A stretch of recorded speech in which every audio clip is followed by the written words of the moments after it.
कल्पना कीजिए, आप एक बेहद ही खौफनाक और अनजान जंगल के बीचों बीच खड़े हैं।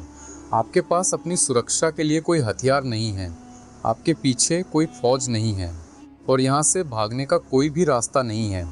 और तभी आपके ठीक सामने 500 खूंखार, बेरहम और खून के प्यासे डाकू अपनी नंगी तलवारें लिए आ खड़े होते हैं, जिनकी आंखों में सिर्फ आपकी मौत लिखी है। ऐसे हालातों में दुनिया का बड़े से बड़ा शूरवीर भी खौफ से कांप उठेगा और मौत के आगे घुटने टेक देगा। लेकिन क्या हो अगर मैं आपसे कहूं कि इतिहास में एक इंसान ऐसा भी था जो जानबूझकर अपनी मर्जी से इस मौत के कुएं में उतरा।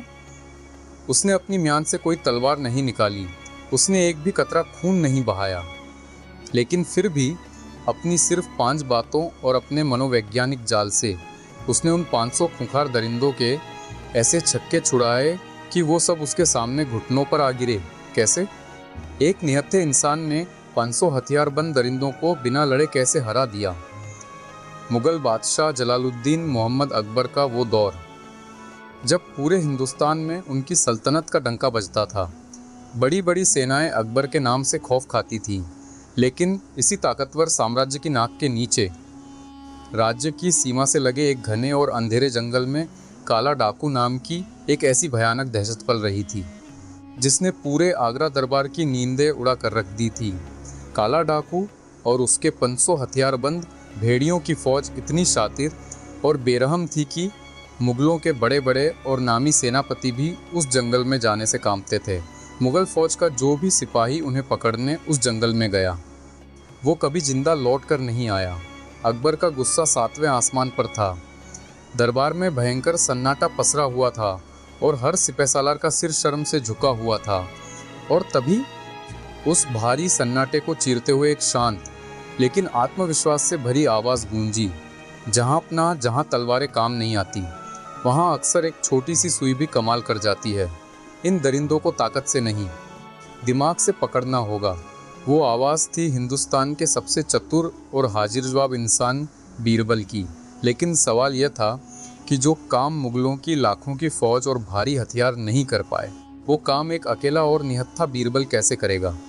बीरबल ने उन डाकुओं के खिलाफ एक ऐसा खतरनाक, रहस्यमयी और मनोवैज्ञानिक मास्टर प्लान बनाया था, जिसे सुनकर आज के बड़े बड़े साइकोलॉजिस्ट भी हैरान रह जाते हैं। तो दिल थाम कर बैठिए, मैं हूँ आर.के. वर्मा और आज हम निकलने वाले हैं इतिहास के उस सबसे रोमांचक और रोंगटे खड़े कर देने वाले सफ़र पर, जहाँ हथियार हार गए और दिमाग जीत गया। चलिए शुरू करते हैं। आगरा के भव्य दीवाने खास में आज रोज की तरह रौनक नहीं थी, बल्कि एक बहुत ही भारी और डरावना सन्नाटा पसरा हुआ था। शहंशाह अकबर अपने ऊंचे शाही तख्त पर बैठे हुए थे, लेकिन उनके चेहरे पर हमेशा रहने वाला तेज आज एक गहरे तनाव, चिंता और भयंकर गुस्से में बदल चुका था। उनके ठीक सामने उनके सबसे बड़े, सबसे ताकतवर और जंग के मैदान में अपनी बहादुरी का लोहा मनवाने वाले सेनापति सिर झुकाए खड़े थे। दरबार का हर एक मंत्री अपनी सांस रोके हुए था कि पता नहीं शहंशाह का गुस्सा कब और किस पर फूट पड़े। अकबर ने अपनी गर्जती हुई, भारी और गुस्से से भरी आवाज़ में कहा, क्या हमारी इतनी बड़ी मुग़ल सल्तनत, जो दुनिया की सबसे बड़ी ताकतों में गिनी जाती है, उसमें एक भी ऐसा बहादुर या ऐसा रणनीतिकार नहीं है जो उस एक मामूली जंगली डाकू को हमारे सामने भारी जंजीरों में जकड़ कर पेश कर सके। हमारी लाखों की फौजें, हमारे ये बड़े बड़े सेनापति क्या सिर्फ हमारे महल की शोभा बढ़ाने और दावतें उड़ाने के लिए हैं। एक इंसान और उसके 500 डाकुओं ने हमारी सल्तनत की नाक में दम कर रखा है और हमारे सारे शूरवीर दीवान एक हस में खाली हाथ मुंह लटकाए खड़े हैं। पूरे दरबार में एक अजीब सी खलबली मच गई, लेकिन सन्नाटा इतना गहरा था कि अगर एक सुई भी गिरे तो उसकी आवाज़ पूरे दरबार में गूंज उठे। कोई भी दरबारी या वजीर अकबर के इस भयंकर गुस्से का सामना करने की हिम्मत नहीं जुटा पा रहा था। तभी मुख्य सेनापति ने आगे बढ़कर कांपती हुई आवाज़ में और अपने दोनों हाथ जोड़ते हुए कहा, जहाँपना हमारी गुस्ताखी माफ़ हो, हमें कोई भी सज़ा दे दें, लेकिन यकीन मानिए वो जंगल कोई आम जंगल नहीं है। वो मौत की एक ऐसी भूल भुलैया है जिसे शायद खुद शैतान ने बनाया है। हमारे बहादुर सैनिक जैसे ही उस जंगल के अंदर कदम रखते हैं, वो डाकू पेड़ों की घनी शाखाओं के पीछे छिपकर जहरीले तीरों की ऐसी बारिश कर देते हैं कि हमें संभलने तक का मौका नहीं मिलता। हम जमीन पर उनसे आमने सामने की लड़ाई लड़ सकते हैं, हम किसी भी फोर्स को काट सकते हैं, लेकिन वो कायरों की तरह परछाइयों में छिपकर लड़ते हैं। उन्हें उनके ही इलाके में हराना अब नामुमकिन सा हो गया है हुजूर।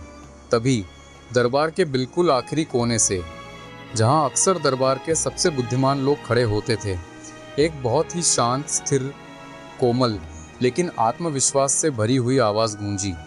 जहां तलवार की धार कुंद पड़ जाए जहां अपना, वहां अक्सर दिमाग की एक छोटी सी सुई भी कमाल कर जाती है और इतिहास के पन्नों को पलट कर रख देती है। सबकी निगाहें एकदम से उस आवाज़ की तरफ घूमी। वह कोई और नहीं बल्कि दरबार के नवरत्नों में से एक बीरबल थे।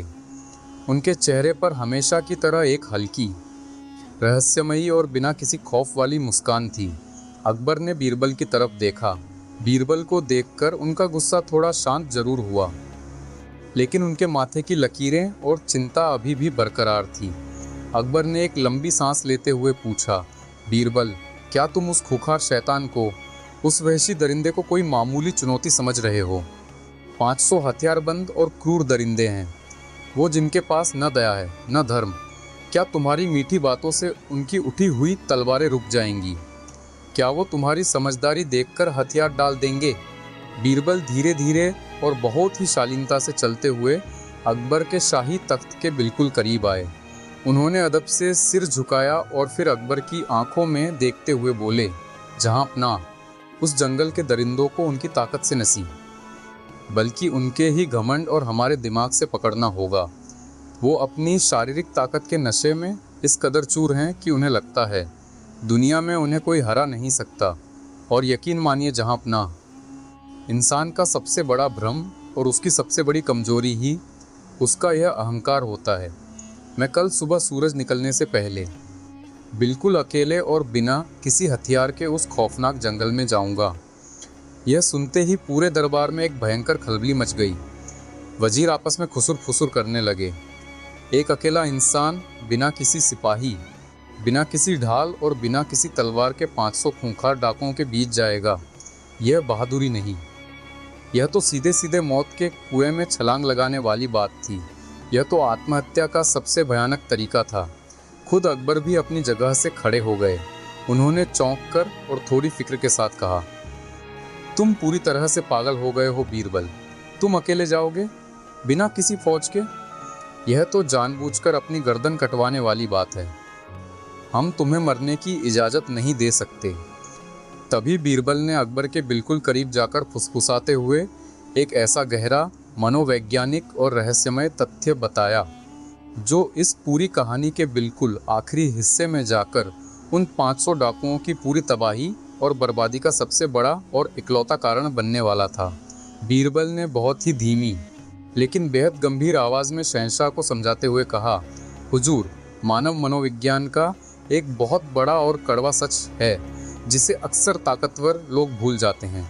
इंसान का दिमाग एक ऐसी जटिल भूल भुलैया है जिसमें अगर भविष्य यानी आने वाले कल का एक बड़ा भ्रम और लालच डाल दिया जाए तो वह इंसान अपना आज पूरी तरह से भूल जाता है।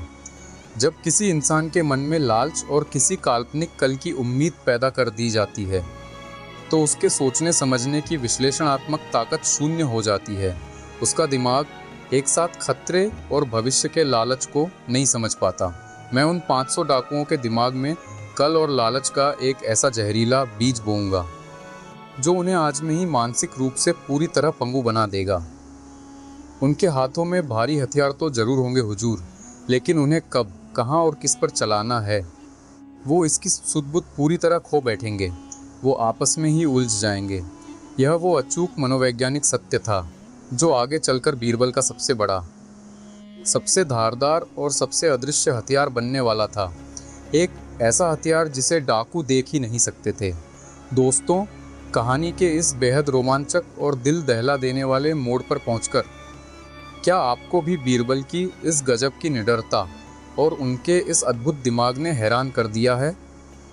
अगर आप भी यह पूरी तरह से मानते हैं कि इंसान की शारीरिक ताकत से कहीं ज़्यादा अहम और ताकतवर उसकी दिमागी सूझबूझ होती है, तो इस कहानी को अभी तुरंत लाइक करें।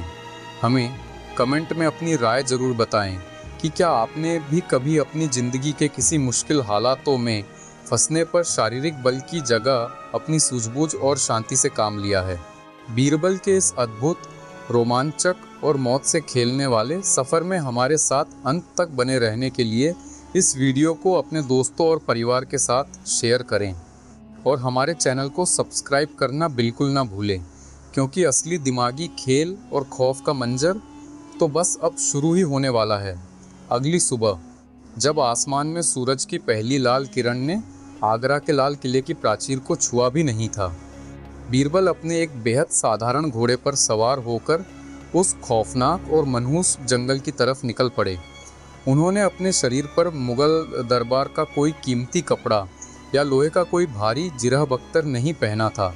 उनके पास कोई ढाल, कोई खंजर या कोई तलवार नहीं थी। उनके पास था तो सिर्फ उनका एक बहुत ही साधारण सा सूती लिबास और एक ऐसा तेज दिमाग जिसकी गहराई को नापना किसी भी इंसान के बस की बात नहीं थी। जैसे जैसे बीरबल की मंजिल यानी वह मौत का जंगल करीब आ रहा था, आसपास का माहौल भयानक और दमघोंटू होता जा रहा था। यह जंगल इतना विशाल और इतना घना था कि दिन के चिलचिलाते उजाल में भी यहाँ शाम जैसा गहरा और डरावना अंधेरा छाया रहता था। सैकड़ों साल पुराने ऊंचे ऊंचे दरख्तों की मोटी मोटी टहनियाँ आपस में एक दूसरे में इस कदर उलझी हुई थी जैसे किसी बहुत बड़े दानव ने अपनी उंगलियां फंसा रखी हों और वे आसमान से आने वाला सूरज की किरणें जमीन को छूने के लिए तरस जाती थी। जमीन पर सड़े हुए पत्तों और मरे हुए जानवरों की एक ऐसी अजीब सी गंध थी जो किसी का भी जी मिचला दे। हवा के चलने से उन सूखी डालियों और पत्तों के बीच से जो सरसराहट की आवाज़ आती थी वो ऐसी लगती थी जैसे अनगिनत भटकी हुई आत्माएं बीरबल के कानों में कुछ फुसफुसा रही हों। यह जगह इंसानों के लिए नहीं थी। बीरबल अपने घोड़े पर बहुत ही शांति से आगे बढ़ते जा रहे थे और अब वह जंगल के बिल्कुल बीचों बीच मौत के सबसे गहरे साए में आ चुके थे। वहाँ का सन्नाटा इतना गहरा, इतना भारी और इतना डरावना था कि बीरबल को अपने ही सांस लेने की आवाज़ और अपने घोड़े के खुरों की टपटप किसी नगाड़े की तरह गूंजती हुई महसूस हो रही थी। ऐसा लग रहा था मानो पूरा जंगल अपनी सांस रोककर बीरबल को देख रहा हो। तभी अचानक उस खौफनाक सन्नाटे को बुरी तरह से चीरती हुई हवा में एक सनसनाती हुई आवाज़ आई। इससे पहले कि बीरबल कुछ समझ पाते, एक बेहद नुकीला, बड़ा और काले जहर में बुझा हुआ तीर बीरबल के घोड़े के ठीक पैरों के पास आकर पूरी ताकत से जमीन में धंस गया। घोड़ा बुरी तरह से हिनहिना कर पीछे हट गया और अपने अगले दोनों पैर हवा में उठा लिए। बीरबल ने बहुत ही मजबूती से लगाम खींची और अपने घोड़े को शांत किया। उसी पल पलक झपकते ही ऐसा लगा जैसे वह पूरा का पूरा मुर्दा जंगल ही अचानक जिंदा हो उठा हो। पेड़ों की मोटी डालियों से, बड़ी बड़ी झाड़ियों के पीछे से, सूखी घास के ढेरों के अंदर से और ज़मीन के गड्ढों से अचानक भयानक चेहरों वाले लोग बाहर निकलने लगे। वो किसी भूत या पिशाच की तरह लग रहे थे। किसी के हाथ में खून से सनी हुई भारी भरकम तलवारें थी तो किसी के हाथ में नुकीले भाले, किसी ने कुल्हाड़ी पकड़ रखी थी तो किसी ने तीर कमान तान रखे थे। देखते ही देखते कुछ ही पलों के भीतर बीरबल के चारों तरफ एक बहुत बड़ा, अभेद्य और मजबूत घेरा बन गया। वो पूरे के पूरे 500 डाकू थे। उनकी आंखों में खून सवार था, उनके बाल उलझे हुए थे, उनके चेहरों पर पुराने घावों के निशान थे और उन सबके चेहरों पर एक शिकार के पूरी तरह से जाल में फंस जाने की एक बहुत ही क्रूर और दरिंदगी भरी मुस्कान थी। तभी अचानक उन 500 खूंखार डाकुओं के बीच से एक रास्ता बना। सब डाकू इज्जत और डर से पीछे हटने लगे। उस रास्ते से एक बहुत ही लंबा चौड़ा, भयानक और भीमकाय शरीर वाला आदमी भारी कदमों के साथ बाहर आया। उसके चलने से जमीन कांपती हुई सी महसूस हो रही थी। उसका चेहरा किसी जंगली दरिंदे जैसा था। उसकी लाल आंखों में एक अजीब सी वहशत और पागलपन था। उसके चेहरे के एक हिस्से से लेकर गर्दन तक एक बहुत ही पुराना, गहरा कटने का निशान था जो उसे और भी ज़्यादा खौफनाक और डरावना बना रहा था। उसके हाथों में एक ऐसी तलवार थी जो आम तलवारों से दुगनी भारी थी। यही वो खौफनाक और बेरहम इंसान था जिसके नाम से पूरी की पूरी मुगल सल्तनत कांपती थी। वो था काला डाकू। उसने बीरबल को ऊपर से नीचे तक घूर कर देखा और फिर अपनी बेहद भारी, कर्कश और डरावनी आवाज़ में जंगल को गुंजाते हुए हंसते हुए कहा, हाँ हाँ हाँ, लगता है दिल्ली के उस घमंडी शहंशाह के पास अब सिपाही और सेनापति खत्म हो गए हैं, जो उसने तुझ जैसे एक मामूली, कमज़ोर और निहत्थे इंसान को हमारे पास मरने के लिए भेज दिया है। ए निहत्थे बेवकूफ़, तू यहाँ अपनी मौत खुद ढूंढते हुए चला आया है। तूने मौत के मुंह में खुद अपना सिर दे दिया है। बता, तेरी आखिरी ख्वाहिश क्या है? क्योंकि कुछ ही पलों में मेरे ये साथी तेरी बोटी बोटी अलग कर देंगे और तेरे शरीर के इतने टुकड़े होंगे कि इस जंगल के गिद्धों और भेड़ियों को भी आज की दावत कम पड़ जाएगी। इतनी भयानक मौत को अपने बिल्कुल करीब देखकर, उन नंगी तलवारों की चमक देखकर किसी भी आम इंसान का दिल काम करना बंद कर देता। उसके पसीने छूट जाते और वह घुटनों के बल गिरकर अपनी जान की भीख मांगने लगता। लेकिन बीरबल के चेहरे की वो शांत, हल्की और रहस्यमयी मुस्कान अभी भी बिल्कुल वैसी ही थी, मानो वो अपने घर के बगीचे में टहल रहे हों। उन्होंने बिना पलक झपकाए उन डाकुओं के उस खौफनाक सरदार की आंखों में सीधा देखा और बिना किसी डर के, बिना किसी घबराहट के एक बहुत ही शांत, स्थिर और तीखी आवाज़ में बोले, सरदार, मैंने दरबार में बहुत सुना था कि यह काला डाकू सिर्फ ताकतवर ही नहीं है, बल्कि इस पूरे इलाके का सबसे ज़्यादा बुद्धिमान, चतुर और समझदार इंसान है। लेकिन आज तुम्हें सामने देखकर मुझे लगता है कि मैंने बहुत गलत सुना था। तुम बुद्धिमान नहीं हो सरदार, तुम तो सिर्फ अपनी शारीरिक ताकत के गुलाम हो।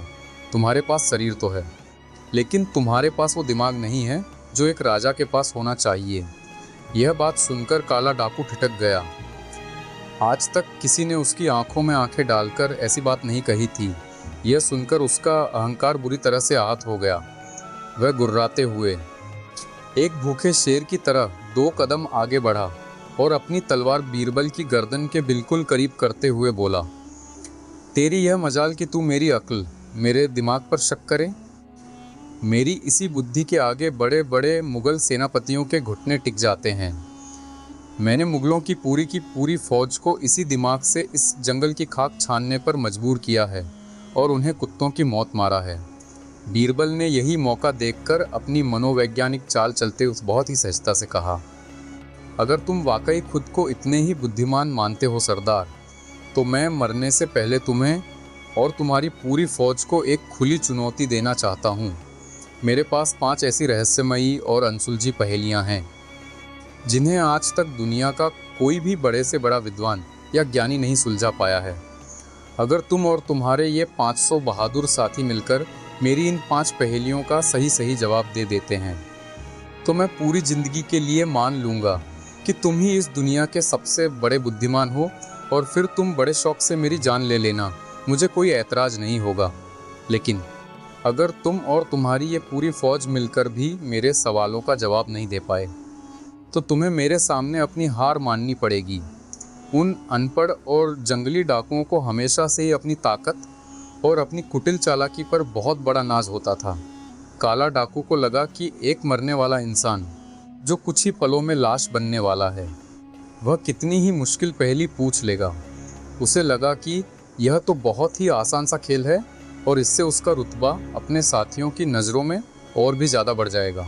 वो सबको दिखा सकेगा कि वो सिर्फ ताकतवर ही नहीं, बल्कि दिमागी रूप से भी बहुत तेज है। उसका वो झूठा अहंकार ही उसकी सबसे बड़ी कमजोरी थी और बीरबल ने ठीक उसी सबसे कमज़ोर नस पर अपना वार किया था। काला डाकू ने अपनी भारी तलवार को एक झटके से ज़मीन में गाड़ दिया और अपनी मूंछों पर ताव देते हुए एक क्रूर हंसी हंसते हुए कहा, मुझे तेरी यह चुनौती पूरी तरह से मंजूर है, ये बेवकूफ़ इंसान। हम पूरे 500 हैं और तू बिल्कुल अकेला। तेरी इन बच्चों वाली पहेलियों की धज्जियाँ हम चुटकियों में उड़ा देंगे। पूछ अपनी पहली पहेली, ताकि मैं तुझे जल्दी से मौत की गहरी नींद सुला सकूं और तेरी लाश शहंशाह को तोहफे में भेज सकूं। बीरबल ने एक लंबी और गहरी सांस ली। उन्हें अच्छी तरह पता था कि अब उनका एक भी गलत शब्द, उनकी एक भी छोटी सी गलती तुरंत उनकी जान ले सकती है। उन्होंने अपनी आंखों में एक अजीब सी चमक लाते हुए उस खामोश, डरावने और मौत के साए वाले जंगल में अपनी पहली पहेली पूछने के लिए अपने होंठ खोले। आखिर क्या थी बीरबल की वो पहली रहस्यमयी पहेली, जिसने उन 500 खून के प्यासे डाकुओं के दिमाग को पूरी तरह से हिला कर रख दिया? और कैसे उस एक छोटी सी पहेली ने मौत के उस भयानक जंगल में एक ऐसा खतरनाक और खामोश दिमागी खेल शुरू कर दिया, जो उन डाकुओं की एकता को तोड़कर उन्हें आपस में ही खून का प्यासा बनाने वाला था? जानने के लिए अपनी सांसें थाम लीजिए और देखिए इस रोमांचक, तिलिस्मी और अक्लमंदी से भरी कहानी का अगला भाग। मौत के उस खामोश और डरावने जंगल में, जहां परिंदे भी पर मारने से खौफ खाते थे, वहां अब एक ऐसा सन्नाटा पसर गया था जिसे सिर्फ महसूस किया जा सकता था। 500 खूंखार डाकुओं की नंगी तलवारें सूरज की छनकर आती हुई हल्की रोशनी में चमक रही थी। उन 500 हत्यारों और उनके खूंखार सरदार। काला डाकू की खूंखार निगाहें सिर्फ और सिर्फ बीरबल के चेहरे पर गड़ी हुई थी। वो सब इस इंतजार में थे कि यह निहत्था और कमज़ोर सा दिखने वाला इंसान ऐसी कौन सी पहेली पूछने वाला है, जिसका जवाब देकर वो इसके शरीर के टुकड़े टुकड़े कर सकें। बीरबल के चेहरे पर कोई शिकन नहीं थी। उनके होठों पर एक बहुत ही शांत, स्थिर और रहस्यमयी मुस्कान तैर रही थी। ऐसा लग रहा था मानो बीरबल मौत के साए में नहीं, बल्कि आगरा के शाही दरबार में अपने किसी मित्र से शतरंज खेल रहे हों। बीरबल ने अपनी गहरी और भेदने वाली आंखों से काला डाकू को देखा। हवा का एक सर्द झोंका आया, जिससे पेड़ों के सूखे पत्ते सरसरा उठे। बीरबल ने अपनी बहुत ही स्पष्ट, गूंजती हुई और गंभीर आवाज़ में उस खामोशी को तोड़ते हुए अपनी पहली पहेली पूछनी शुरू की। सरदार, कान खोलकर सुनो और अपने इन 500 साथियों के दिमाग के घोड़े दौड़ाओ। मेरी पहली पहेली है, वो क्या है जो इस दुनिया में हर इंसान के पास है, जो जन्म से लेकर मौत तक हर पल, हर घड़ी तुम्हारे साथ रहता है। चाहे तुम अमीर हो या गरीब, राजा हो या रंक, वो सबके पास बिल्कुल बराबर मात्रा में है। लेकिन दुनिया की कोई भी आंख आज तक उसे देख नहीं पाई है। तुम्हारी ये भारी भरकम तलवारें उसे काट नहीं सकती। दुनिया की कोई भी लोहे की जंजीर उसे बांध नहीं सकती, और कोई भी तिजोरी उसे कैद करके नहीं रख सकती। बताओ सरदार, वो ऐसी कौन सी चीज़ है जो तुम्हारे पास भी है, मेरे पास भी है, लेकिन हम उसे देख नहीं सकते? यह पहली सुनकर पूरे जंगल में एक पल के लिए ऐसी खामोशी छा गई जैसे समय रुक गया हो। डाकुओं के चेहरों पर जो क्रूर और खौफनाक मुस्कान थी, वो अचानक से गायब होने लगी। काला डाकू, जिसे अपनी ताकत और समझदारी पर बहुत गुरूर था, उसकी भ्रिकुटी तन गई। उसने अपनी भारी तलवार के हत्थे को कसकर पकड़ा और सोचने लगा। उसे लगा था कि बीरबल कोई आम सी बात पूछेगा, लेकिन यह पहेली तो किसी गहरे रहस्य की तरह थी। शुरुआत में डाकुओं को लगा कि यह कोई बहुत ही मामूली सा सवाल है। भीड़ में से एक डाकू, जिसके चेहरे पर एक बड़ा समस्या था, जोर से हंसते हुए बोला, अरे बेवकूफ़ इंसान, इसका जवाब तो बहुत ही आसान है। हवा, हवा सबके पास है और उसे कोई देख नहीं सकता। क्यों सरदार, मैंने सही कहा ना? काला डाकू के चेहरे पर एक खुशी की लहर दौड़ गई। उसे लगा कि उसके एक मामूली साथी ने ही दिल्ली के इस चतुर इंसान को मात दे दी है। लेकिन बीरबल की मुस्कान और भी गहरी हो गई। बीरबल ने बहुत ही शांति से सिर हिलाते हुए कहा, नहीं मेरे दोस्त, तुम्हारा जवाब बिल्कुल गलत है। हवा को तुम देख नहीं सकते, यह सच है, लेकिन हवा को तुम महसूस कर सकते हो। तूफान आए तो हवा पेड़ों को उखाड़ देती है, यानी उसका असर देखा जा सकता है। और सबसे बड़ी बात, कोई इंसान अपनी सांस रोक ले तो कुछ पलों के लिए हवा उसके पास नहीं होती। लेकिन मेरी पहेली की चीज़ तो हर पल तुम्हारे साथ है। यह सुनते ही डाकुओं की भीड़ में एक अजीब सी बेचैनी फैल गई। एक दूसरे डाकू ने पीछे से चिल्लाकर कहा, तो फिर यह पक्का दर्द है। दर्द सबके पास होता है और कोई उसे देख नहीं सकता। बीरबल ने फिर से इनकार में सर हिलाया और कहा, दर्द सबके पास हमेशा नहीं होता। कोई इंसान खुश भी होता है। मैंने कहा है कि वो चीज़ हमेशा हर पल तुम्हारे साथ है और सबके पास बराबर है। अब डाकुओं के बीच खुसुर फुसुर शुरू हो गई।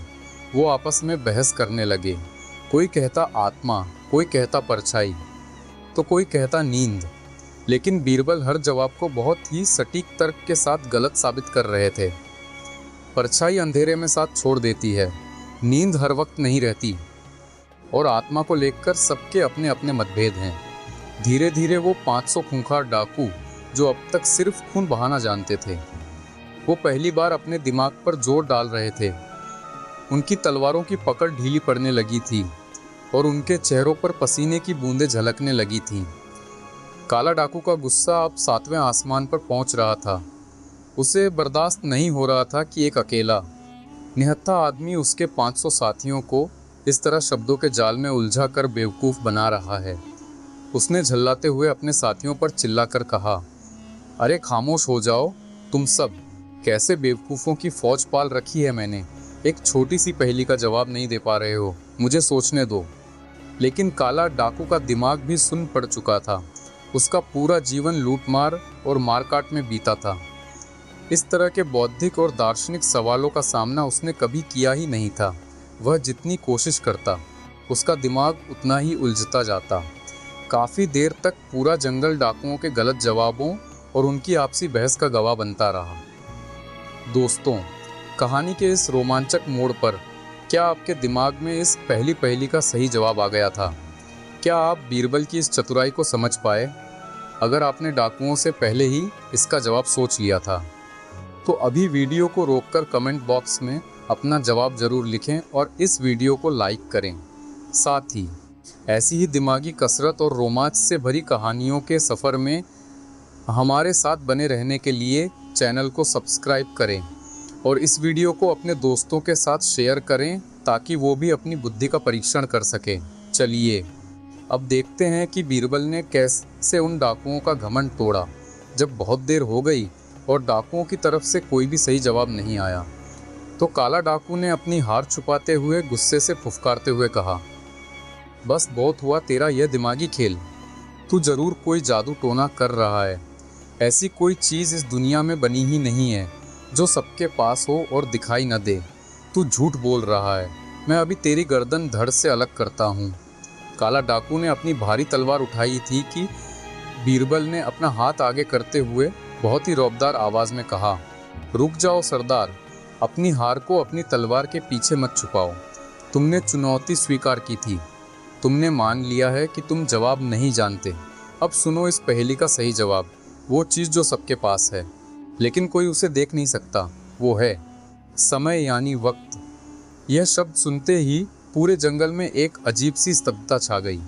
काला डाकू की उठी हुई तलवार बीच हवा में ही रुक गई।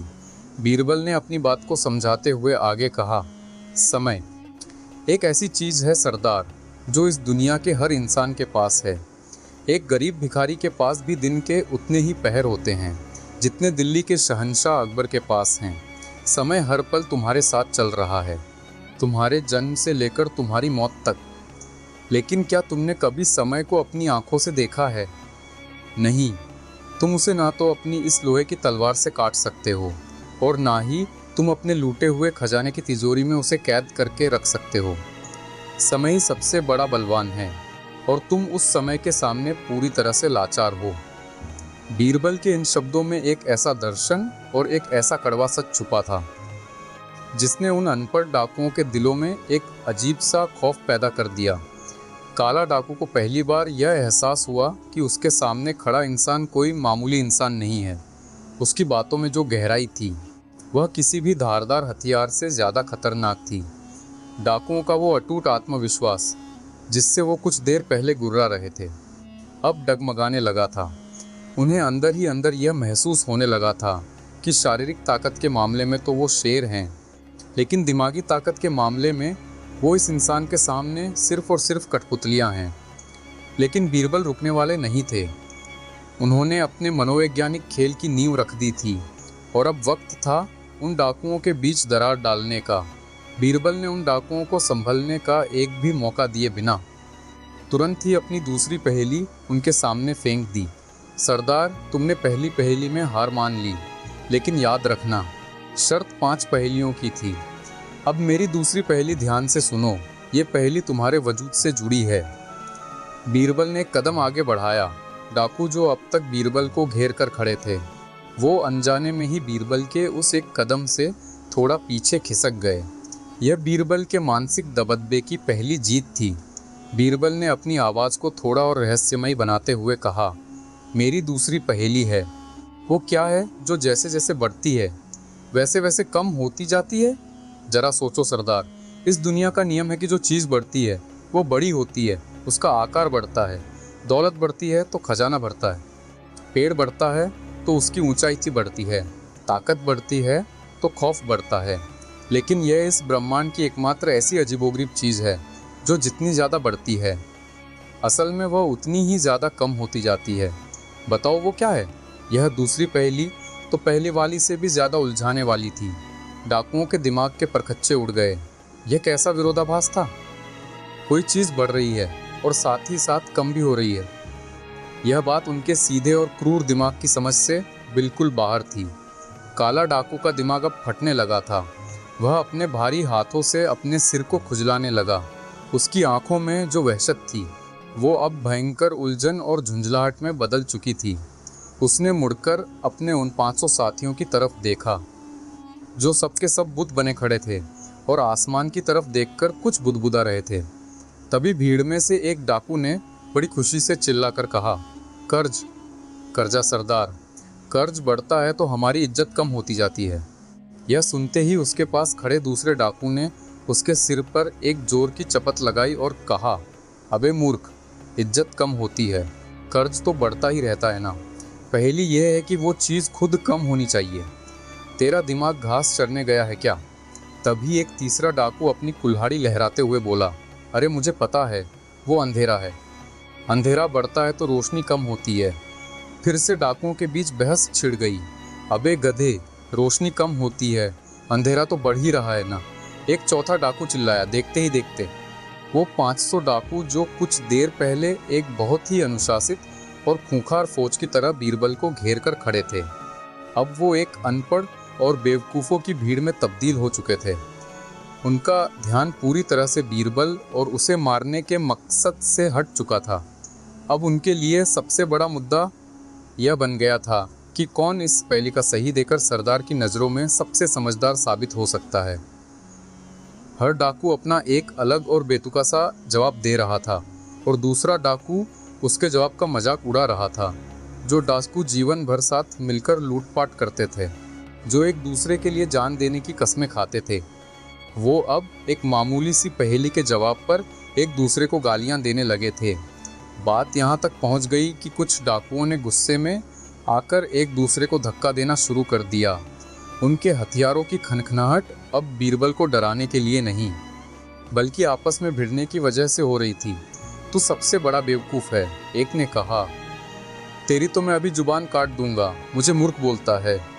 दूसरे ने अपनी तलवार आधी म्यान से बाहर निकालते हुए जवाब दिया। काला डाकू यह सब देखकर बुरी तरह से बौखला गया। उसकी अपनी ही फौज उसके सामने आपस में कुत्तों की तरह लड़ रही थी। उसकी एकता, जिस पर उसे सबसे ज़्यादा घमंड था, वह सिर्फ 2 पहेलियों में ही ताश के पत्तों की तरह बिखरने लगी थी। काला डाकू ने अपनी पूरी ताकत से दहाड़ते हुए कहा, खामोश हो जाओ तुम सब जंगली जानवरों। अगर किसी ने एक लफ्ज़ भी और कहा तो मैं खुद उसके टुकड़े कर दूंगा। सरदार की यह भयानक दहाड़ सुनकर डाकू सहम गए और पीछे हट गए, लेकिन उनकी आंखों में एक दूसरे के प्रति जो गुस्सा और नफरत पैदा हो गई थी वो साफ देखी जा सकती थी। बीरबल का पहला मकसद पूरा हो चुका था। उन्होंने बिना एक भी हथियार उठाए, बिना एक भी कतरा खून बहाए, डाकुओं की एकता में एक बहुत बड़ी और गहरी दरार डाल दी थी। काला डाकू हाँफ रहा था। उसका पसीना उसकी दाढ़ी से टपक कर जमीन पर गिर रहा था। उसने एक हारी हुई और थकी हुई निगाह से बीरबल की तरफ देखा। अब उसकी आवाज़ में वो पहले वाली गुर्राहट नहीं थी, बल्कि एक मजबूरी थी। उसने कहा, ठीक है जादूगर इंसान, हम तेरी इस दूसरी दिमागी चाल को भी नहीं समझ पाए। अब तू ही बता दे कि ऐसी कौन सी मनहूस चीज़ है जो बढ़ने पर ख़त्म होने लगती है। बीरबल के चेहरे की मुस्कान अब और भी ज़्यादा शांत और गंभीर हो गई। उन्होंने जंगल के उस सन्नाटे में अपनी आवाज़ को थोड़ा धीमा करते हुए कहा, सरदार, उस चीज़ का नाम है उम्र। डाकुओं के बीच एक हल्की सी फुसफुसाहट हुई। बीरबल ने आगे समझाते हुए कहा, हाँ, उम्र। इंसान हर साल अपना जन्मदिन मनाता है। वो खुश होता है कि उसकी उम्र 1 साल और बढ़ गई। तुम कहते हो ना कि मैं 30 साल का हो गया, मैं 40 साल का हो गया। तुम्हें लगता है कि तुम्हारी उम्र बढ़ रही है, लेकिन असलियत क्या है? असलियत यह है सरदार कि जैसे जैसे तुम्हारी उम्र के साल बढ़ रहे हैं वैसे वैसे तुम्हारे जीवन के बचे हुए साल कम हो रहे हैं, तुम्हारी जिंदगी खत्म हो रही है। उम्र का बढ़ना असल में मौत के करीब जाना है। वो एकमात्र चीज़ है जो जितनी ज़्यादा बढ़ती है इंसान के पास वो उतनी ही कम रह जाती है। यह जवाब सुनते ही उन खूंखार डाकुओं के रोंगटे खड़े हो गए।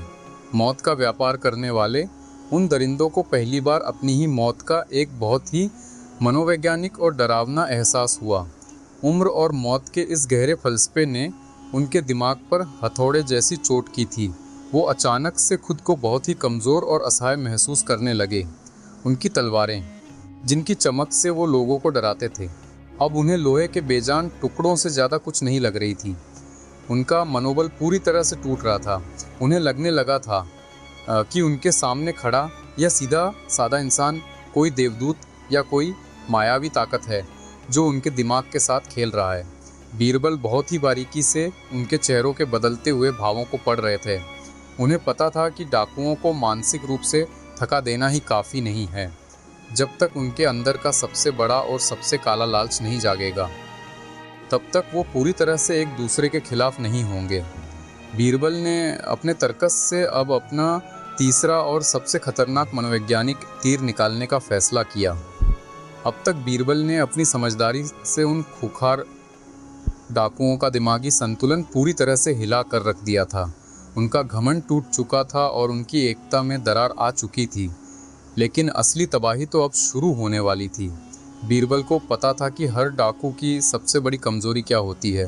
बीरबल ने मुस्कुराते हुए अपनी अगली चाल चली और कहा, अब मेरी तीसरी पहेली ध्यान से सुनना, क्योंकि जो भी इसका सही जवाब देगा उसे दुनिया का सबसे बड़ा और अनमोल खजाना मिलेगा। क्या था वो रहस्यमयी खजाना जिसका वादा बीरबल ने मौत के मुंह में किया, और कैसे उस एक खजाने के लालच ने उन 500 डाकुओं को एक दूसरे के ही खून का प्यासा बना दिया। उस भयानक और मौत के साए वाले जंगल में अब जो खामोशी छाई थी वह किसी आम सन्नाटे जैसी बिल्कुल नहीं थी। यह वो खामोशी थी जो किसी भारी तूफान के आने से ठीक पहले महसूस होती है। बीरबल के दूसरे जवाब। उम्र ने उन खूंखार दरिंदों के दिलों में मौत का एक ऐसा सर्द और खौफनाक एहसास भर दिया था कि उनकी रूहें तक कांप उठी थी। 500 हथियारबंद और बेरहम डाकू जो अब तक सिर्फ दूसरों की मौत का तमाशा देखते आए थे, आज पहली बार अपनी ही मौत के ख्याल से अंदर ही अंदर सिहर उठे थे। उनके माथों पर पसीने की ठंडी बूंदें चमक रही थी। हवा के हर झोंके के साथ जब सूखे पत्ते सरसराते तो उन्हें लगता जैसे मौत उनके बहुत करीब से गुजर रही हो। उनकी भारी तलवारें जो कुछ देर पहले बीरबल का खून पीने के लिए हवा में लहरा रही थी, अब उनके ढीले पड़ते हाथों के कारण जमीन की तरफ झुक गई थी। काला डाकू जो इस पूरे खौफनाक गिरोह का सबसे क्रूर और निर्दयी सरदार था, उसकी हालत सबसे ज़्यादा खराब थी। उसका वो भारी भरकम भीमकाय शरीर जो अपनी ताकत के गुरूर में हमेशा तना रहता था, अब किसी अदृश्य बोझ के नीचे दबा हुआ सा महसूस हो रहा था। उसकी लाल और खूंखार आंखें जिनमें हमेशा शिकार को फाड़ खाने की वहशत नाचनाती थी, अब एक अनजाने डर और गहरी उलझन में डूब गई थी। उसे अपने सामने खड़ा वो निहत्था और साधारण सा इंसान बीरबल अब कोई इंसान नहीं बल्कि कोई तिलिस्मी जादूगर या कोई मायावी रूह लग रहा था जो उनके दिमागों के साथ कोई बहुत ही खौफनाक खेल खेल रहा था। अपनी पूरी जिंदगी में काला डाकू ने बड़े बड़े मुगल सेनापति को अपने सामने गिड़गिड़ाते हुए देखा था, लेकिन इस अकेले इंसान ने बिना एक भी कतरा खून बहाए, बिना म्यान से तलवार निकाले, उसकी पूरी 500 लोगों की फौज को वैचारिक और मानसिक रूप से अपाहिज कर दिया था। बीरबल अपनी जगह पर बिल्कुल शांत, स्थिर और एक चट्टान की तरह अडिग खड़े थे। उनके चेहरे की वो रहस्यमयी और कोमल मुस्कान अभी भी वैसी ही थी, लेकिन उनकी आंखों में एक बहुत ही तेज, पारखी और खतरनाक चमक आ चुकी थी। वो किसी कुशल और अनुभवी शिकारी की तरह अपने शिकार की हर एक छोटी सी हरकत, हर एक सांस और उनके चेहरों के बदलते हर भाव को बहुत ही बारीकी से पढ़ रहे थे। बीरबल बहुत अच्छी तरह से जानते थे कि डर और खौफ किसी भी इंसान को कुछ पल के लिए तो सुन्न कर सकता है, लेकिन यह डर कभी भी एक भीड़ को आपस में लड़ने पर मजबूर नहीं कर सकता। अगर डर ज़्यादा बढ़ गया तो मुमकिन था कि वो 500 डाकू अपनी जान बचाने के लिए एक साथ बीरबल पर टूट पड़ते। बीरबल को उन्हें डराना नहीं था, बीरबल को उन्हें अंदर से तोड़ना था, उनकी उस मजबूत एकता की जड़ों में तेजाब डालना था। और एक डाकू की सबसे बड़ी कमजोरी क्या होती है? वो कौन सी ऐसी भावना होती है जिसके लिए एक इंसान अपना घर, अपना परिवार और अपना ईमान छोड़कर जंगलों की खाक छानता है, लोगों के गले काटता है और खून की नदियां बहाता है? वो भावना होती है लालच। बेइंतहा, अंधा और कभी न ख़त्म होने वाला लालच। दौलत का नशा, सोने की चमक और रातों रात दुनिया की सारी खुशियां मुट्ठी में कर लेने की भूख। बीरबल ने अपने दिमाग में एक बेहद ही खतरनाक और अचूक मास्टर प्लान तैयार किया। अब वक्त आ गया था कि मौत के डर से कांपते इन जंगली भेड़ियों के बीच लालच के कच्चे गोश्त का एक बहुत बड़ा टुकड़ा फेंक दिया जाए, ताकि ये एक दूसरे को ही फाड़ खाने के लिए आतुर हो जाएं। बीरबल ने एक बहुत ही गहरी सांस ली। उन्होंने अपने खामोश खड़े घोड़े की गर्दन पर बहुत प्यार से हाथ फेरा और फिर उस पूरे जंगल के सन्नाटे को चीरते हुए एक बहुत ही गूंजती हुई, जादुई और लालच से भरी हुई आवाज़ में अपनी तीसरी चाल चली। मेरे बहादुर डाकू भाइयों और इस जंगल के सबसे ताकतवर सरदार, बीरबल ने अपनी आवाज़ में एक ऐसा मीठा जहर घोलते हुए कहा जिसे सुनकर किसी के भी कान खड़े हो जाएं। तुम लोग मेरी पहली 2 पहेलियों के जवाब नहीं दे पाए। मुझे समझ आ गया है कि तुम्हारा दिमाग दार्शनिक और किताबी बातों को नहीं समझ सकता। तुम लोग तलवार के धनी हो, जिंदगी के फलसफे तुम्हारी समझ से बाहर हैं। इसलिए अब मैं इस खेल का नियम पूरी तरह से बदलने जा रहा हूँ। यह सुनते ही डाकुओं के झुके हुए सिर अचानक से ऊपर उठ गए। उनकी आंखों में एक अजीब सी उत्सुकता जाग उठी। काला डाकू ने अपनी भौहें सिकोड़ते हुए पूछा, नियम बदलना? कैसा नियम? तू अब और कौन सा मायाजाल बुनने की कोशिश कर रहा है जादूगर? बीरबल ने मुस्कुराते हुए अपनी जगह से एक कदम आगे बढ़ाया और अपने दोनों हाथ हवा में फैलाते हुए ऐसे कहा जैसे वो दुनिया के सबसे बड़े खजाने का कोई रहस्य खोलने जा रहे हों। सरदार, तुम लोग अपना घर बार छोड़कर, अपनी जान हथेली पर रखकर इस भयानक जंगल में क्यों भटकते हो? सिर्फ इसलिए ना कि तुम्हें किसी अमीर व्यापारी का सोना मिल जाए, किसी रियासत का खजाना तुम्हारे हाथ लग जाए। मैं जानता हूँ कि तुम्हारे खून में दौलत की कितनी गहरी भूख है। इसलिए मेरी ये तीसरी पहेली कोई मामूली पहेली नहीं है। यह एक ऐसा नक्शा है, यह एक ऐसा गुप्त रहस्य है जो तुम्हें इस दुनिया के सबसे बड़े, सबसे विशाल और सबसे अनमोल खजाने तक ले जाएगा। खजाना, दौलत, अनमोल, ये शब्द सुनते ही उन 500 डाकुओं के शरीर में जैसे किसी ने बिजली दौड़ा दी। मौत का वो खौफनाक और सर्द डर जो उम्र की पहेली ने उनके दिलों में बिठाया था, वो एक ही पल में धुएं की तरह हवा में उड़ गया। उनकी सुस्त पड़ चुकी आंखों में लालच की एक बहुत ही खौफनाक और भयानक चमक लौट आई। बीरबल ने उनके चेहरों पर उस लालच को उभरते हुए देखा और अपनी चाल को और गहरा करते हुए एक बहुत बड़ी शर्त रख दी। लेकिन मेरी एक शर्त है। बीरबल ने अपनी आवाज़ को थोड़ा कठोर करते हुए कहा, यह खजाना इतना बड़ा है, इतना अनमोल है कि अगर इसे बांटा गया तो इसकी अहमियत ख़त्म हो जाएगी। इसलिए इस तीसरी पहेली का जो भी इंसान सबसे पहले और बिल्कुल सही जवाब देगा, वो सारा का सारा खजाना सिर्फ और सिर्फ उसी एक अकेले इंसान का होगा। कोई दूसरा इंसान, चाहे वो कोई मामूली डाकू हो या फिर इस फौज का खूंखार सरदार ही क्यों न हो, उस खजाने के एक छोटे से टुकड़े पर भी अपना दावा नहीं कर सकेगा। जो जवाब देगा वो रातों रात इस पूरी सल्तनत का सबसे अमीर और ताकतवर इंसान बन जाएगा। बीरबल के इन चंद शब्दों ने उस भयानक जंगल के पूरे माहौल को एक ही झटके में पूरी तरह से पलट कर रख दिया। बीरबल का यह मनोवैज्ञानिक वार इतना अचूक और इतना गहरा था कि उसने उन 500 डाकुओं के बीच मौजूद भाईचारे, उनकी एकता और उनके अनुशासन की धज्जियां उड़ाकर रख दी। कुछ ही पलों पहले जो डाकू एक फौज की तरह एक साथ खड़े थे, जो अपने सरदार के एक इशारे पर अपनी जान देने या किसी की भी जान लेने को तैयार रहते थे, वो अब अचानक से एक दूसरे को अपना सबसे बड़ा दुश्मन समझने लगे थे। खजाने का लालच, वो भी ऐसा खजाना जो सिर्फ किसी एक को मिलने वाला था। इस लालच ने उनकी आंखों पर एक ऐसी अंधी पट्टी बांध दी थी कि उन्हें अब अपना सरदार, अपने साथी अपना वजूद कुछ भी दिखाई नहीं दे रहा था। काला डाकू ने जब अपने साथियों के चेहरों पर उस भयंकर लालच और एक अजीब सी बगावत चमक देखी तो उसका दिल धक से रह गया। उसे पहली बार यह एहसास हुआ कि उसके हाथों से उसकी फौज की कमान खिसक रही है। उसने घबराते हुए अपनी भारी आवाज़ में चिल्लाकर कहा, खबरदार, कोई भी इस जादूगर की बातों में नहीं आएगा। जो भी खजाना मिलेगा वो सब में बराबर बांटा जाएगा और सबसे बड़ा हिस्सा सरदार का होगा। यही हमारे गिरोह का सबसे पुराना नियम है। लेकिन आज उस अंधेरे और खौफनाक जंगल में सरदार की उस गरजती हुई आवाज़ का किसी पर कोई असर नहीं हुआ। लालच के उस भयंकर शोर में सरदार का हुक्म किसी बहुत ही कमज़ोर और बेबस इंसान की चीख की तरह दब कर रह गया। एक डाकू जिसके चेहरे पर एक बहुत बड़ा घाव था और जिसकी आंखें लालच से पूरी तरह पागल हो चुकी थीं, उसने अपनी तलवार अपने ही सरदार की तरफ हल्की सी घुमाते हुए कहा, नहीं सरदार, आज तक हमने आपके हर हुक्म पर अपनी जान दांव पर लगाई है। आपकी खातिर हमने खून बहाया है और हमें हमेशा खजाने का एक बहुत ही छोटा सा और मामूली हिस्सा मिलता है। इस जादूगर ने साफ साफ कहा है कि जो पहेली सुलझाएगा सारा खजाना उसी अकेले का होगा। आज कोई सरदार नहीं और कोई गुलाम नहीं। आज हर इंसान अपनी तकदीर खुद लिखेगा। यह एक खुली और नंगी बगावत थी। काला डाकू अपनी जगह पर सन्न रह गया। उसकी अपनी ही फौज, उसके अपने ही पाले हुए खूंखार कुत्ते आज दौलत की एक अदृश्य हड्डी के लिए उसी पर गुर्रा रहे थे।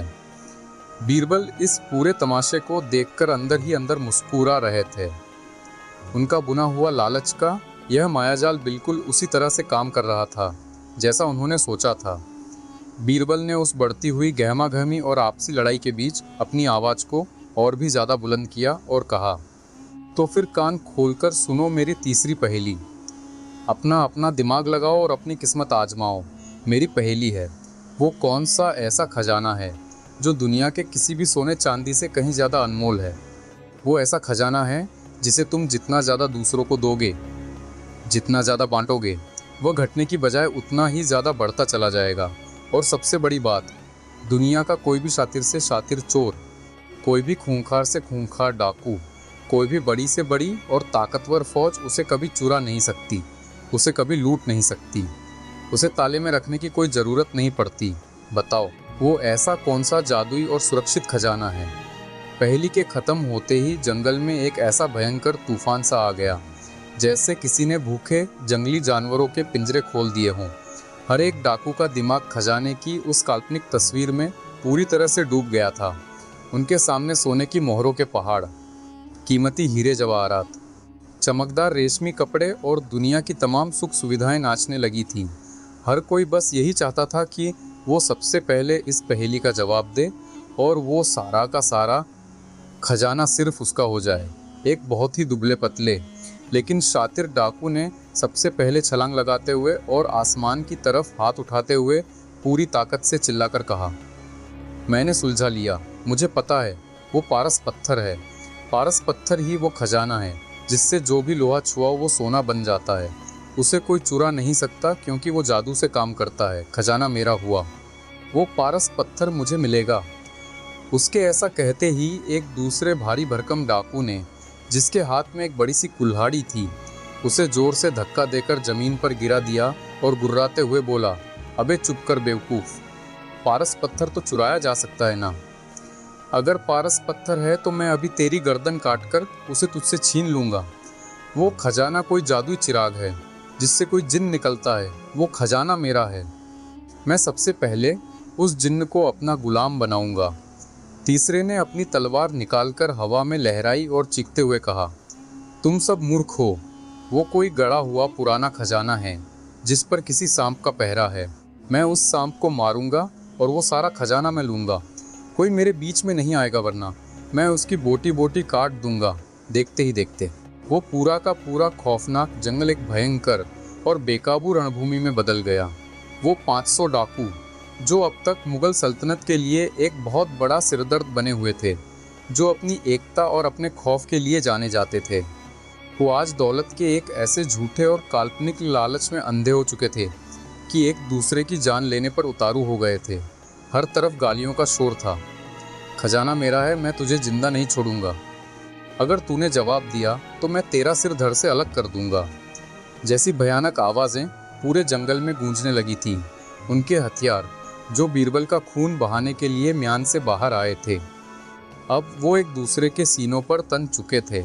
एक डाकू ने दूसरे डाकू का गला पकड़ लिया था। दो डाकू जमीन पर लेटकर एक दूसरे को घूंसे मार रहे थे। खजाने के उस अंधे लालच ने उनके अंदर के सबसे खतरनाक जानवर को जगा दिया था। उन्हें इस बात का जरा भी होश नहीं था कि जिस खजाने के लिए वो अपने ही भाइयों का खून बहाने को तैयार हैं, वो खजाना असल में है ही क्या। वो बस उस लालच की आग में पूरी तरह से जल रहे थे। काला डाकू अपनी जगह पर खड़ा बस हाँफ रहा था। वह अपनी तलवार से पेड़ों पर वार कर रहा था और पागलों की तरह चिल्ला रहा था, रुक जाओ, रुक जाओ, तुम सब खामोश हो जाओ। मैं तुम्हारा सरदार हूँ। यह कोई चाल है, कोई खजाना नहीं है। लेकिन उसकी आवाज़ उस शोरगुल, उन गालियों और हथियारों के टकराने की आवाज़ में कहीं दब कर रह गई थी।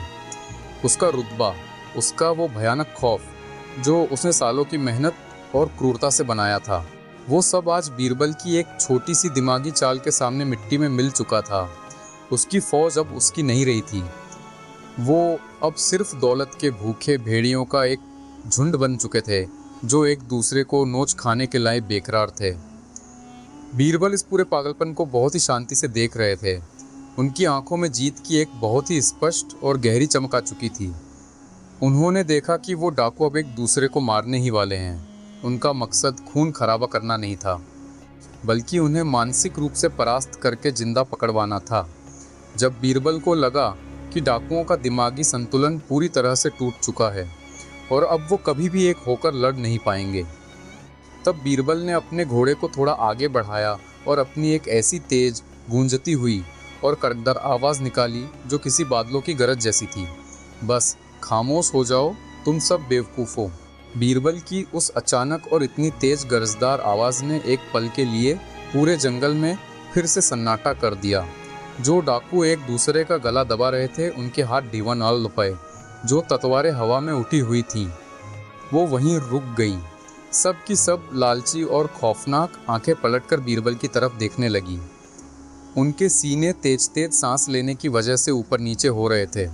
बीरबल ने उन सब की आंखों में देखते हुए अपने होठों पर एक बहुत ही व्यंग्यात्मक और गहरी मुस्कान लाते हुए कहा, मुझे तुम सब पर बहुत तरस आ रहा है। तुम लोग खुद को इस जंगल के सबसे खूंखार और चतुर इंसान समझते हो।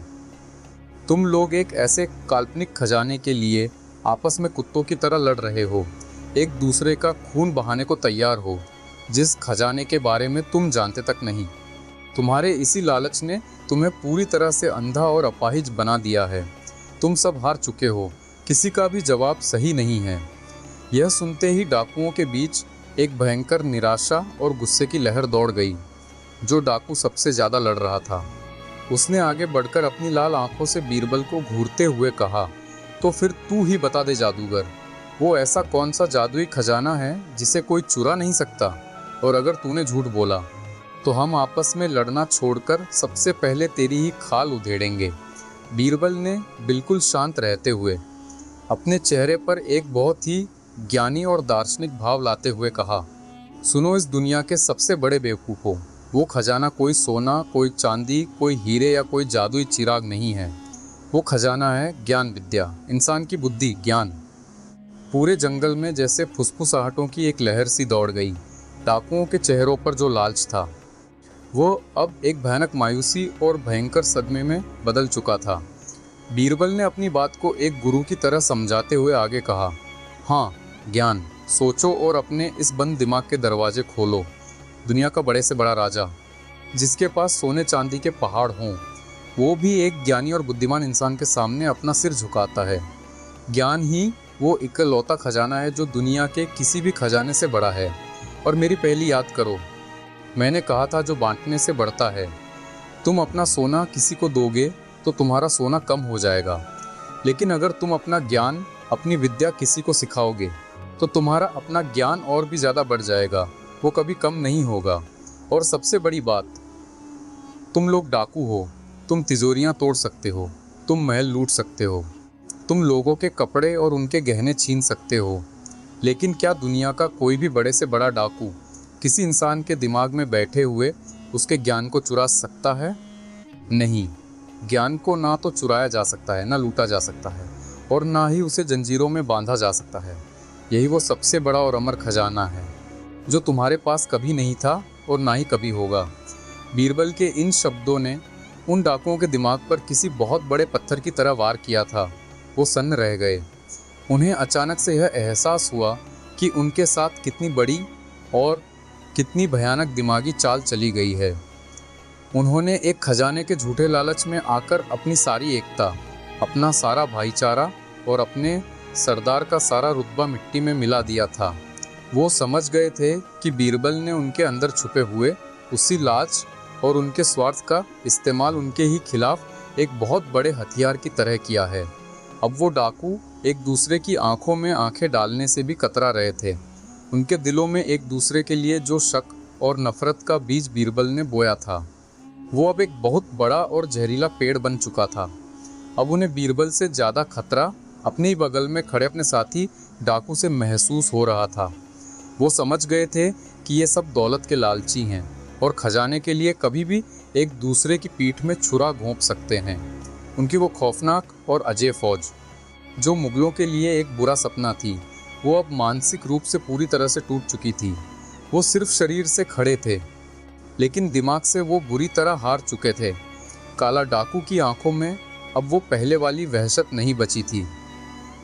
उसकी आंखों में अब एक बेबसी और एक गहरी हार का खौफ साफ छलक रहा था। वो अपने भारी कदमों से चलते हुए थोड़ा आगे आया। उसकी तलवार अब जमीन को खुरच रही थी। उसने अपनी हिम्मत जुटाकर, लेकिन एक बहुत ही कमज़ोर और हारी हुई आवाज़ में बीरबल से कहा, तू कोई इंसान नहीं है। तू हमारे दिमागों के साथ कोई शैतानी खेल खेल रहा है। तूने हमारी ताकत को ख़त्म कर दिया, लेकिन याद रख, अभी भी 2 पहेलियाँ बाकी हैं और हम अभी भी जिंदा हैं। बीरबल ने बहुत ही शांत भाव से सिर हिलाया। उनका आधा काम हो चुका था। डाकू आपस में बंट चुके थे। उनका लालच उन्हें अंधा कर चुका था, लेकिन अभी भी उनके पास हथियार थे। बीरबल को अब उनके पास हथियार थे। बीरबल को उन्हें शारीरिक रूप से थकाना था और उन्हें पूरी तरह से भ्रमित करना था।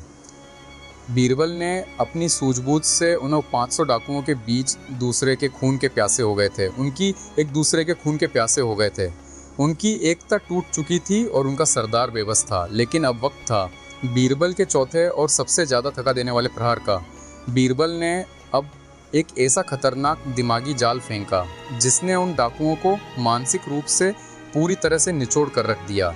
बीरबल ने उन्हें एक कतार में खड़ा किया और कान में जवाब देने की एक ऐसी अजीबोगरीब शर्त रखी कि डाकू पूरी तरह पागल हो गए। आखिर क्या थी वो चौथी और सबसे उलझा देने वाली पहेली, और कैसे बीरबल ने उस पहेली से उन्हें पूरी तरह से अलग थलग कर दिया? जानने के लिए तैयार हो जाइए और देखिए इस रोंगटे खड़े कर देने वाले सफ़र का अगला भाग।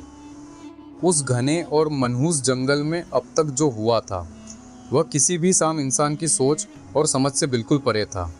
बीरबल ने अपनी सिर्फ 3 पहेलियों के दम पर बिना कोई तलवार उठाए मुग़ल सल्तनत की सबसे बड़ी और खौफनाक मुसीबत उन 500 क्रूर डाकुओं की एकता को जड़ों से हिला कर रख दिया था। ज्ञान की पहेली ने उनके मन में पनपे खजाने के उस अंधे लालच को बेनकाब कर दिया था। अब वो डाकू एक दूसरे की तरफ बहुत ही शक, नफरत और गुस्से की निगाहों से देख रहे थे। जो हाथ कुछ देर पहले भाईचारे में एक दूसरे के कंधों पर रखे हुए थे, वही हाथ अब अपनी अपनी तलवारों की मूठ को कसकर पकड़े हुए थे। उन्हें अब बीरबल से ज़्यादा डर अपने ही बगल में खड़े अपने साथी डाकू से लग रहा था। उनके गिरोह का वो अजय और खौफनाक सरदार काला डाकू अब पूरी तरह से बेबस, हारा हुआ और लाचार नज़र आ रहा था। उसकी अपनी ही फौज ने लालच में आकर उसकी बात मानने से इनकार कर दिया था। उसका पूरा गुरूर और उसकी ताकत का वो नशा मिट्टी में मिल चुका था।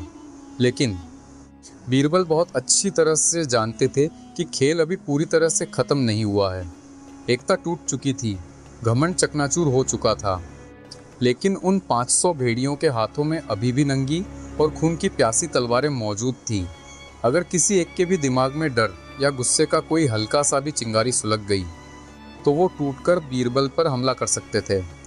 बीरबल का मकसद सिर्फ उन्हें उलझाना नहीं था, बल्कि उन्हें इतना थका देना था, मानसिक रूप से इतना ज़्यादा अपाहिज कर देना था कि उनके शरीर तो खड़े रहें, लेकिन उनके दिमाग काम करना पूरी तरह से बंद कर दें।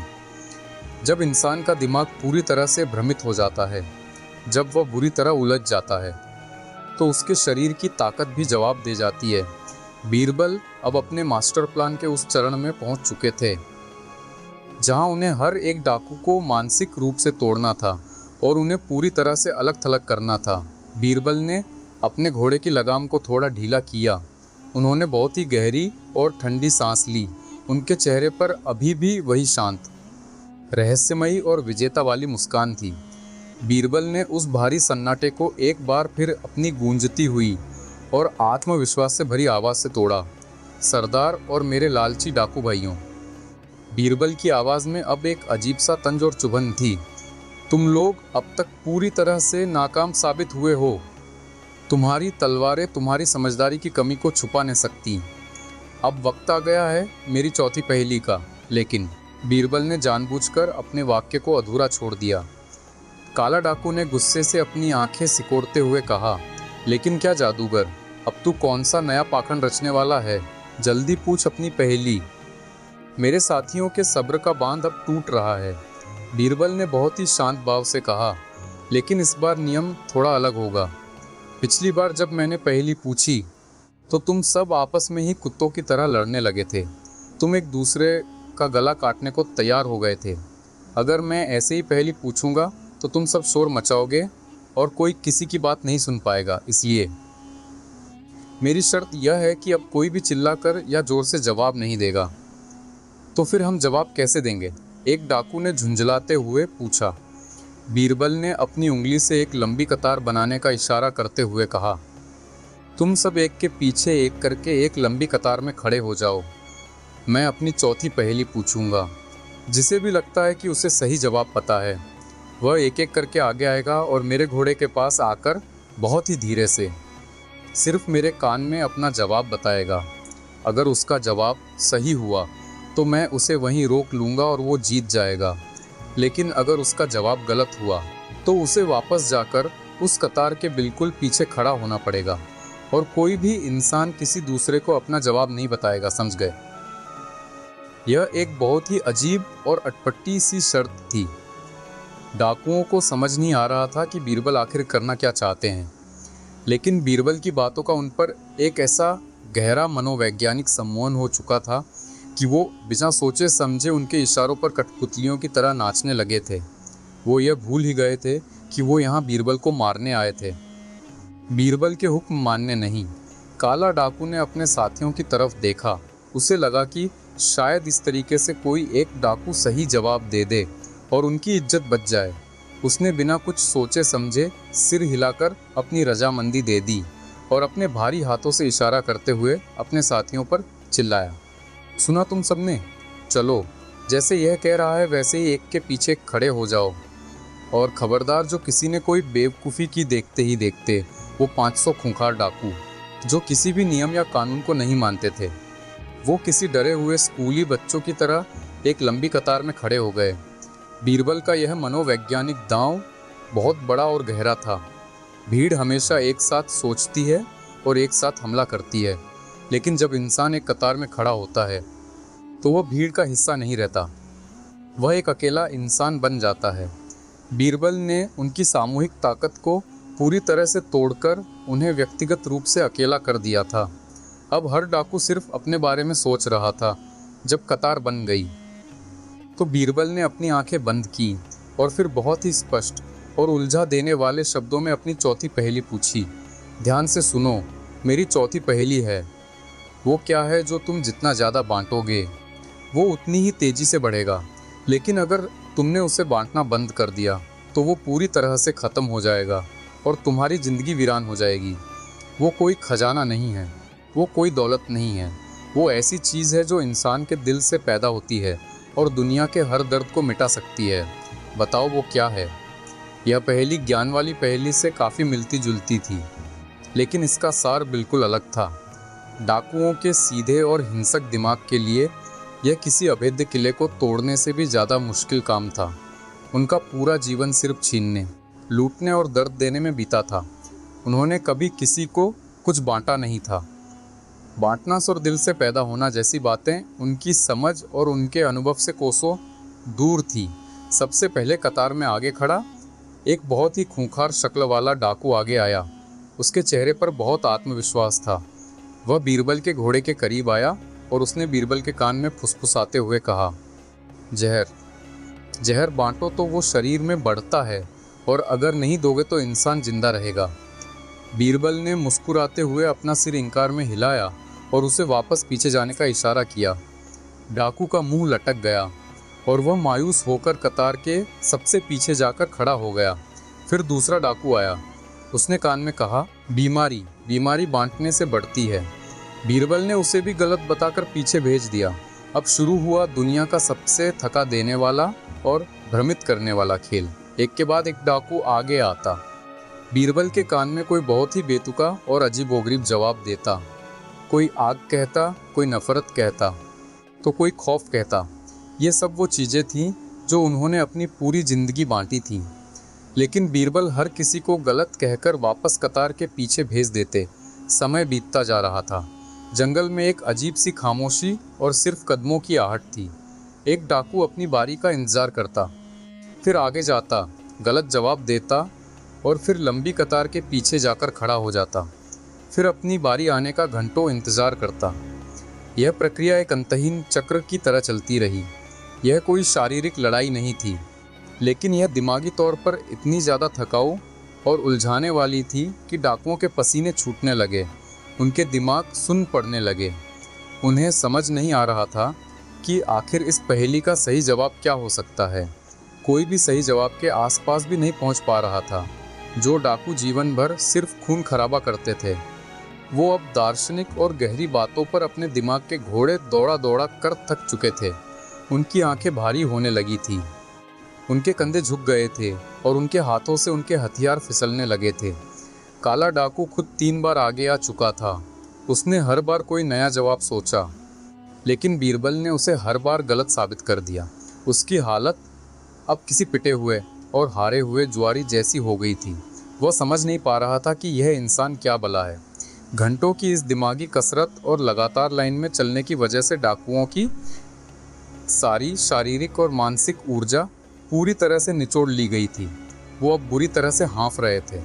उनके चेहरों पर अब न तो कोई गुस्सा था और न ही कोई लालच, बल्कि सिर्फ और सिर्फ एक गहरी थकावट और एक भयंकर उलझन थी। बीरबल का यह मास्टर स्ट्रोक पूरी तरह से कामयाब रहा था। उन्होंने उन 500 डाकुओं को बिना एक भी वार किए पूरी तरह से थका कर पस्त कर दिया था। जब बीरबल ने देखा कि अब डाकुओं में एक कदम भी चलने की हिम्मत नहीं बची है और वो सब जमीन पर घुटनों के बल गिरने ही वाले हैं, तब बीरबल ने अपने घोड़े को थोड़ा घुमाया और अपनी आवाज़ को थोड़ा ऊंचा करते हुए कहा, बस रुक जाओ, तुम सब बुरी तरह से हार चुके हो। किसी भी इंसान का जवाब सही नहीं है। तुम लोग जिंदगी भर सिर्फ मारकाट करते रहे। तुमने कभी जिंदगी की सबसे खूबसूरत चीज़ को महसूस ही नहीं किया, इसलिए तुम इस पहेली का जवाब कभी सोच ही नहीं सकते थे। डाकुओं ने एक हारी हुई निगाह से बीरबल की तरफ देखा। उनके अंदर अब कोई सवाल पूछने की भी ताकत नहीं बची थी। बीरबल ने एक गहरी और शांत आवाज़ में कहा, वो चीज़ जो जितना बांटो उतनी बढ़ती है और अगर ना बांटो तो ख़त्म हो जाती है, वो है खुशी और प्यार। इंसान जब अपनी खुशी दूसरों के साथ बांटता है तो वो दुगनी हो जाती है। जब तुम प्यार बांटते हो तो वो बढ़ता है। लेकिन तुम लोगों ने तो सिर्फ खौफ और दर्द बांटा है, इसलिए तुम्हारे पास ना खुशी बची है और ना ही प्यार। तुम अंदर से पूरी तरह से खोखले हो चुके हो। खुशी, प्यार, ये शब्द उन दरिंदों के लिए किसी विदेशी भाषा की तरह थे। उन्होंने अपनी ज़िंदगी में न कभी प्यार किया था और न ही उन्हें कभी असली खुशी मिली थी। बीरबल के इस जवाब ने उन्हें अंदर तक झकझोर कर रख दिया। उन्हें अपनी पूरी ज़िंदगी, अपने सारे किए गए पाप अचानक से याद आने लगे। वो मानसिक रूप से पूरी तरह टूट चुके थे। उन्हें महसूस हुआ कि उन्होंने अपनी सारी ज़िंदगी कितनी बड़ी गलती की है। बीरबल ने उन 500 खूंखार डाकुओं को, जो कभी मुगलों के लिए काल थे, आज सिर्फ अपनी बातों से, अपने मनोविज्ञान से और अपनी चतुराई से जिंदा लाशों में बदल दिया था। उनके हाथ पैर सलामत थे, हथियार उनके पास थे, लेकिन उनके दिमाग ने पूरी तरह से हार मान ली थी। वो अब बीरबल के सामने पूरी तरह से लाचार और पंगु हो चुके थे। काला डाकू, जो अब पूरी तरह से पस्त हो चुका था, उसने अपनी तलवार को हमेशा के लिए जमीन पर छोड़ दिया और अपने घुटनों के बल बैठते हुए एक बहुत ही धीमी और कांपती हुई आवाज़ में कहा, तू इंसान नहीं है। तूने हमें अंदर से मार दिया। हम हार मान गए। अब तू अपनी आखिरी पहेली पूछ और इस खेल को ख़त्म कर। हम अब और नहीं सोच सकते। बीरबल के चेहरे पर अब जीत की पूरी चमक आ चुकी थी। उनका प्लान 90% सफल हो चुका था। डाकू टूट चुके थे, थक चुके थे और अलग थलग पड़ चुके थे, लेकिन बीरबल जानते थे कि आखिरी प्रहार ऐसा होना चाहिए जो उन्हें पूरी तरह से लकवाग्रस्त कर दे। और वो आखिरी प्रहार वही रहस्यमयी तथ्य था जो बीरबल ने दरबार में शहंशाह अकबर को बताया था, कल का लालच और भ्रम। अब वो 500 खूंखार डाकू पूरी तरह से हार मान चुके थे। उनका शरीर और दिमाग दोनों थक कर चूर हो चुके थे। वो बीरबल के सामने घुटनों पर आ गए थे। लेकिन खेल का आखिरी और सबसे बड़ा दांव अभी बाकी था। बीरबल ने अपनी 5वीं और आखिरी पहेली पूछी, और जैसे ही उन डाकुओं ने उस पहेली का जवाब कल दिया, अचानक से पूरे जंगल का नक्शा ही बदल गया। वो हुआ जिसकी किसी ने कल्पना भी नहीं की थी। क्या था वो आखिरी मास्टर स्ट्रोक, और कैसे बीरबल ने मौत के उस खेल को पूरी तरह से पलटकर उन डाकुओं को हमेशा के लिए गिरफ्तार करवा दिया। अपनी आंखें स्क्रीन पर जमाए रखिए, क्योंकि असली धमाका तो अब होने वाला है कहानी के आखिरी और सबसे रोमांचक हिस्से में। दोस्तों, क्या आपने कभी सोचा था कि सिर्फ बातों से और पहेलियों से किसी फौज को इस तरह थकाया और तोड़ा जा सकता है? बीरबल की इस गजब की साइकोलॉजिकल चाल ने मुझे तो पूरी तरह से हैरान कर दिया है। अगर आपको भी बीरबल का यह मास्टरमाइंड गेम और उनकी यह चतुराई पसंद आ रही है, तो इस वीडियो को तुरंत लाइक करें। हमें कमेंट करके बताएं कि अगर आप उन डाकुओं की जगह होते तो क्या आप खुशी और प्यार का जवाब सोच पाते? आपके कमेंट्स का मुझे बेसब्री से इंतज़ार रहेगा इस अद्भुत कहानी के क्लाइमैक्स को देखने के लिए, और ऐसी ही और भी दिमाग हिला देने वाली कहानियों का आनंद लेने के लिए। हमारे चैनल को अभी सब्सक्राइब करें और बेल आइकन ज़रूर दबाएं। इस वीडियो को अपने परिवार और दोस्तों के साथ शेयर करें ताकि वो भी बीरबल की इस अनोखी चतुराई को देख सकें। चलिए अब देखते हैं कहानी का वो महा क्लाइमैक्स जहाँ बीरबल ने इन दरिंदों को हमेशा के लिए धूल चटा दी। उस खौफनाक और मनहूस जंगल में अब दिन का उजाला धीरे धीरे ढलने लगा था। सूरज की किरणें पेड़ों की घनी और उलझी हुई टहनियों के बीच से अपना दम तोड़ रही थी, और उनके साथ ही दम तोड़ रहा था उन 500 खूंखार डाकुओं का वो भयानक गुरूर जिसने मुगल सल्तनत की नींदें उड़ा रखी थी। बीरबल की उन 4 रहस्यमयी और मनोवैज्ञानिक पहेलियों ने एक ऐसा तिलिस्म रच दिया था जिसने मौत का व्यापार करने वाले उन बेरहम दरिंदों को पूरी तरह से खोखला कर दिया था। उनके शरीर जो कुछ घंटों पहले किसी चट्टान की तरह तने हुए थे, अब वो किसी बिना रीढ़ के कीड़े की तरह जमीन पर रेंगने की हालत में आ चुके थे। उनके हाथों से उनकी भारी भरकम तलवारें, उनके भाले और उनकी कुल्हाड़ियाँ छूटकर जमीन की धूल चाट रही थी। उनके चेहरों पर अब शिकार को फाड़ खाने वाली वो खौफनाक मुस्कान नहीं थी, बल्कि एक ऐसी भयंकर और जानलेवा थकावट थी जिसने उनके दिमाग की हर एक नस को सुन्न कर दिया था। काला डाकू, जो इस पूरे इलाके का सबसे बड़ा खौफ था, जिसके नाम से माताएं अपने बच्चों को सुलाती थी, वह आज अपने घुटनों के बल बैठा हुआ था। उसका भारी भरकम सीना तेज तेज सांसें लेने की वजह से धौंकनी की तरह ऊपर नीचे हो रहा था।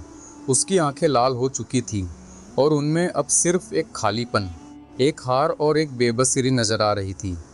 उसे अपनी पूरी जिंदगी में कभी ऐसी अजीब और खौफनाक हार का सामना नहीं करना पड़ा था।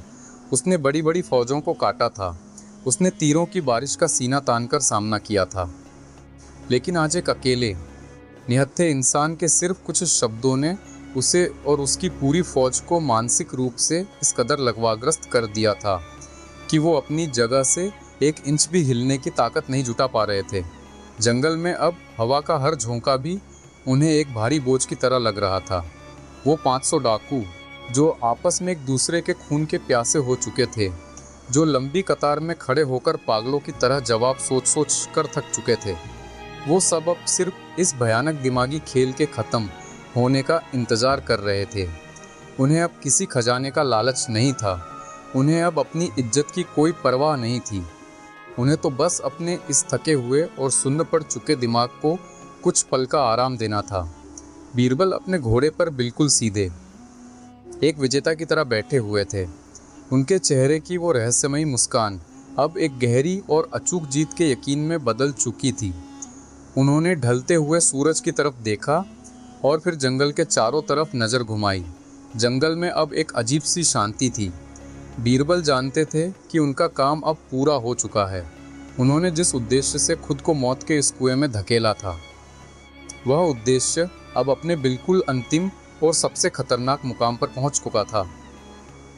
दरबार में शहंशाह अकबर से उन्होंने जो मानव मनोविज्ञान का सबसे बड़ा रहस्य बताया था कि इंसान के दिमाग में अगर भविष्य यानी आने वाले कल का भ्रम डाल दिया जाए तो वह अपने आज में पूरी तरह से पंगु हो जाता है। वह रहस्य अब अपना असर दिखाने के लिए पूरी तरह से तैयार था। बीरबल ने अपनी एक बहुत ही गहरी गूंजती हुई और सर्द आवाज़ में कहा, सरदार और मेरे थके हुए डाकू भाइयों, तुम लोगों ने मेरी 4 पहेलियों में अपनी पूरी ताकत और अपना पूरा दिमाग लगा लिया, लेकिन तुम सब बुरी तरह से नाकाम रहे। तुम्हारी तलवारें तुम्हारी कोई मदद नहीं कर पाईं। तुम्हारा लालच तुम्हें ले डूबा। अब वक्त आ गया है मेरी 5वीं और बिल्कुल आखिरी पहेली का। यह पहेली तुम्हारे जीवन का, इस खेल का और इस पूरी कहानी का आखिरी अध्याय है। यह सुनकर काला डाकू ने अपनी भारी और सूजी हुई पलकें उठाईं। उसकी आवाज़ में अब कोई गुर्राहट नहीं थी, बल्कि एक भिखारी जैसी मिन्नत थी। उसने कांपते हुए होंठों से कहा, पूछ जादूगर, पूछ अपनी आखिरी पहेली और हमें इस दिमागी अजाब से आज़ाद कर। हम अब और सोच नहीं सकते, हमारा दिमाग फट रहा है। पूछ और इस खेल को ख़त्म कर। बीरबल ने अपने घोड़े की लगाम को थोड़ा खींचा। उन्होंने अपनी आंखों में एक ऐसी तीखी और पारखी चमक लाते हुए जो किसी चील की तरह थी, उन 500 टूटे हुए और हारे हुए इंसानों की तरफ देखा। फिर उन्होंने अपनी आवाज़ को जंगल के उस सन्नाटे में एक गूंज की तरह छोड़ते हुए अपनी आखिरी और सबसे मारक पहेली पूछी। तो फिर अपने सुन पड़ चुके दिमाग के दरवाजे खोलो और ध्यान से सुनो मेरी 5वीं पहेली। वो क्या है जो हमेशा आ रहा है, जिसकी तरफ तुम हर पल कदम बढ़ा रहे हो, जिसका तुम सब हर दिन इंतज़ार करते हो, लेकिन वो आज तक कभी किसी के पास पहुंचता नहीं है। जो इंसान यह सोचता है कि वो जब आएगा तब वो खुश होगा, तब वो कुछ करेगा, वो इंसान उसी के इंतज़ार में अपनी पूरी ज़िंदगी बर्बाद कर देता है। वो हमेशा रास्ते में रहता है, वो हमेशा भविष्य की उम्मीद जगाता है, लेकिन वो कभी हकीकत बनकर तुम्हारे सामने खड़ा नहीं होता। बताओ सरदार, बताओ तुम सब, वो ऐसी कौन सी रहस्यमयी चीज़ है जो हमेशा आ रही है पर कभी पहुंचती नहीं। यह पहेली सुनते ही उन थके हुए डाकुओं के सुन्न दिमागों में एक अजीब सी हलचल हुई। यह पहेली पिछली 4 पहेलियों की तरह दार्शनिक और बहुत ज़्यादा उलझी हुई नहीं थी। इसके शब्दों में एक बहुत ही सीधा और जाना पहचाना सा एहसास था। जो डाकू ज़मीन पर गिरे पड़े थे, उन्होंने अपने सिर उठाए। जो डाकू हाँफ रहे थे, उन्होंने अपनी सांसें रोकी। उनके उस थके और हारे हुए दिमाग को ऐसा लगा जैसे अंधेरे कमरे में अचानक रोशनी की कोई छोटी सी किरण नज़र आ गई हो। काला डाकू का चेहरा अचानक से बदल गया। उसके माथे की सिलवटें गहरी हो गईं। उसने अपनी ज़िंदगी के हर उस पल को याद किया जहां उसने कुछ टाल दिया था, जहां उसने किसी चीज़ का इंतज़ार किया था। उसके दिमाग में बीरबल के शब्द हथौड़े की तरह बज रहे थे, जो आ रहा है पर कभी पहुंचता नहीं। अचानक काला डाकू की लाल आंखों में एक अजीब सी चमक आई। उसे लगा कि वह अपनी खोई हुई इज्जत वापस पा सकता है। उसे लगा कि वह इस जादूगर इंसान को हरा सकता है। उसके थके हुए शरीर में अचानक से एक झूठी ऊर्जा का संचार हुआ। उसने अपनी पूरी ताकत लगाकर ज़मीन से अपना भारी भरकम शरीर उठाया। वह अपने दोनों घुटनों से खड़ा हुआ और अपनी दोनों बाहें आसमान की तरफ फैलाते हुए एक पागलों जैसी हंसी हंसते हुए अपनी पूरी ताकत से चिल्लाया, मैं समझ गया जादूगर, तू मुझे हरा नहीं सकता। मुझे तेरी इस आखिरी पहेली का जवाब पता है। उसके चिल्लाते ही बाकी के 500 डाकुओं की नज़रें भी अपने सरदार पर टिक गईं। उन सब की आंखों में एक उम्मीद जाग उठी कि शायद उनका सरदार उन्हें इस जलालत भरी हार से बचा लेगा। बीरबल की आंखों में जीत का एक गहरा सुकून तैर गया। उनका बिछाया हुआ जाल अब पूरी तरह से कस चुका था। बीरबल ने बहुत ही शांत आवाज़ में कहा, तो फिर बताओ सरदार, बताओ वो क्या है जो आ रहा है पर कभी पहुंचता नहीं। काला डाकू ने बीरबल की आंखों में सीधा देखते हुए अपनी पूरी ताकत और अपने बचे हुए पूरे गुरूर के साथ उस खामोश जंगल को चीरते हुए चिल्लाकर कहा, कल आने वाला कल, वो कल ही है जो हमेशा आ रहा होता है, लेकिन जब वो आता है तो वो आज बन जाता है। कल कभी नहीं पहुंचता। मैंने तेरी पहली सुलझा दी जादूगर, मैंने तुझे हरा दिया। जवाब है कल। जैसे ही उस खौफनाक सरदार के मुंह से और उसके पीछे खड़े कुछ और डाकुओं के मुंह से कल कल आने वाला कल्परुजिन का नारा गूंजा, वैसे ही उस खामोश और मौत के साए वाले जंगल में एक ऐसा चमत्कार हुआ, एक ऐसा महाविस्फोट हुआ जिसकी कल्पना उन 500 डाकुओं में से किसी ने अपने सबसे भयानक सपने में भी नहीं की थी।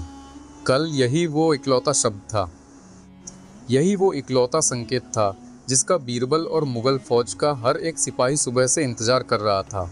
बीरबल ने पहेली नहीं पूछी थी।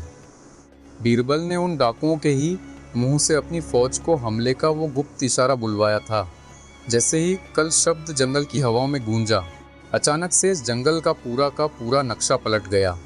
इससे पहले कि काला डाकू अपनी जीत की हंसी को पूरा कर पाता, इससे पहले कि कोई भी डाकू अपनी गिरी हुई तलवार की तरफ अपना हाथ बढ़ा पाता, जंगल की वो खामोशी एक भयंकर और कान फाड़ देने वाले शोर में बदल गई। पेड़ों की ऊंची डालियों से, घनी झाड़ियों के पीछे से, सूखी घास के ढेरों के अंदर से और जंगल के हर एक अंधेरे कोने से अचानक से हजारों की संख्या में मुगल सेना के सिपाही बाहर निकल आए। उनके हाथों में खुली हुई चमकती तलवारें थीं। उनके हाथों में खींचे हुए तीर कमान थे जो सीधे उन डाकुओं के सीनों पर ताने गए थे।